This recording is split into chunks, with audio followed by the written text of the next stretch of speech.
টাকা বেতন পাওয়া একজন যুবককে বিয়ের আসরেই 3 লাখ 4 লাখ 5 লাখ টাকা দেনমোহর দিতে বাধ্য করা হচ্ছে।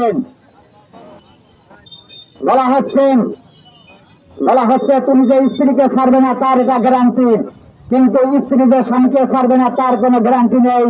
তাই তো বছরে যত ডিভোর্স হয় তার বেশিরভাগই মেয়েরা দিচ্ছে। মেয়েরা কেন বেশি ডিভোর্স দিচ্ছে এর ব্যাখ্যায় নারীবাদীরা বলছেন পুরুষের নির্যাতন সহ্য করতে না পেরে তারা ডিভোর্সের পথ বেছে নিচ্ছে। কিন্তু আমরা দেখছি বাস্তবতা উল্টো, নারীরা অতিরিক্ত চাহিদায় বেসামাল হয়ে তারা ডিভোর্সের পথ বেছে নিচ্ছেন। নারীর নির্মম নিষ্ঠুর অপরাধ পুরুষের অপরাধকে হার মানিয়েছে বহুবার। কখনো পরকীয়ায় জড়িয়ে, কখনো পরকীয়া সন্দেহে, কখনো সামান্য ঝগড়াঝাটিতে শুধু ঘুমন্ত স্বামীকে হত্যাই করা হয়নি, ঘুমন্ত পুরুষের পুরুষাঙ্গ কর্তন করা হচ্ছে নির্দ্বিধায়। কেউ বা আবার সম্পর্কের অবনতিতে প্রেমিককে ডেকে নিয়ে পুরুষাঙ্গ কর্তন করেন, এরপর ধর্ষণ চেষ্টা বলে চালিয়ে দিচ্ছে। নারীর এমন নিষ্ঠুর জঘন্য আচরণের পরেও কিছু সুপুরুষ অপরাধী নারীদের পক্ষে সবাই গাইছেন। মনে হয় নারীদের ফেরেশতা করে পৃথিবীতে পাঠানো হয়েছে। প্রিয় উপস্থিতি, যেসব কারণ দেখিয়ে পুরুষাঙ্গ কর্তন করা হচ্ছে, একই কারণ দেখিয়ে যদি কোন নারীর সাথে এমন আচরণ হতো তখন কি বলতো নারীবাদীরা, বুদ্ধিজীবীরা, রাষ্ট্র পরিচালকরা? ধর্ষণের পর একটি মেয়ে ধীরে ধীরে স্বাভাবিক জীবনে ফিরে আসতে পারলেও পুরুষাঙ্গ কর্তন মানে জীবন শেষ। এই ধরনের পুরুষদের স্বাভাবিকতা থাকে না। তাই ধর্ষণের শাস্তি মৃত্যুদণ্ড হলে পুরুষাঙ্গ কর্তনের শাস্তি কি হওয়া উচিত? মৃত্যুদণ্ড তো তাদের জন্য কম হয়ে যায়, অথচ তাদের শাস্তির জন্য রাষ্ট্রের নির্দিষ্ট কোন আইনি তৈরি করেনি। দেশের বিভিন্ন স্থানে ঘুমন্ত স্বামীর উপর বর্বরতা চললেও রাষ্ট্র নীরব রয়েছে। এই ধরনের নারীদের যথাযথ শাস্তি হয় না বলেই দুশ্চরিত্র নারীরা অপরাধে উৎসাহ পাচ্ছে এবং পুরুষের উপর চলছে অত্যাচারের শৃঙ্খলার। সবগুলো ঘটনা মিডিয়াতে আসছে না, অনেক ঘটনা আড়ালে থেকে যাচ্ছে। অনেক পুরুষ লজ্জা ভয়ে এগুলো প্রকাশও করছে না। পুরুষের গোপনাঙ্গ হলো একটি মূল্যবান অঙ্গ।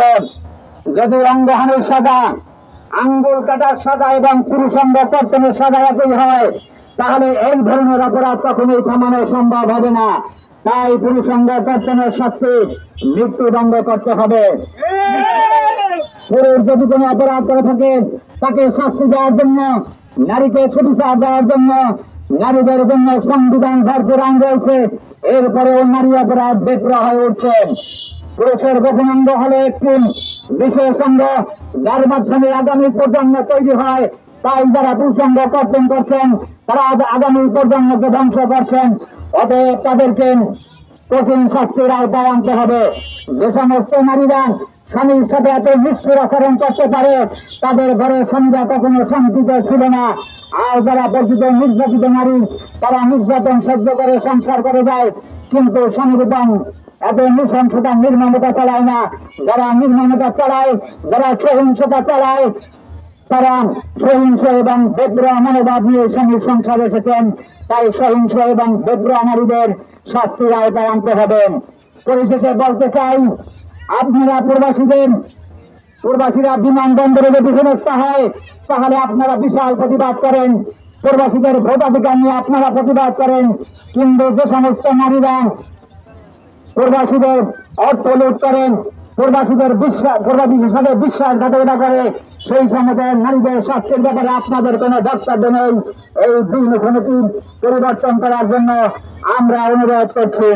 সংসদের নারী কোটার বিষয়ে আমাদের সদস্য সচিব আরিফুর রহমান বক্তব্য দিয়েছেন।